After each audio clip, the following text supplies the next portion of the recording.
123 নম্বর ওয়ার্ডের পৌর প্রতিনিধি ছিলেন সুদীপ পল্লে, যদিও এখন পুরো বোর্ড ভেঙে গেছে।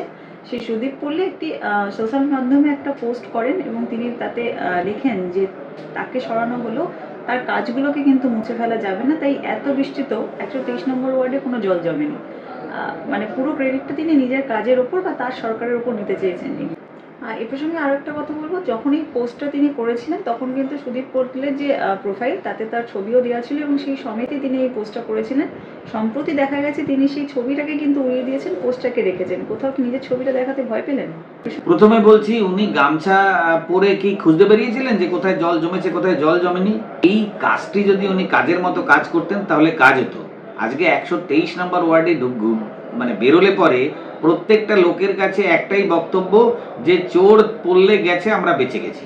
যে নিজেকে একটা পেপার বিক্রেতার থেকে শুরু করে আজকে এত এত টাকার মালিক হয়ে গেছে, এত এত গাড়ির মালিক হয়ে গেছে, বিচারটা আগে মানুষকে দিক যে কিভাবে সেগুলো এলো।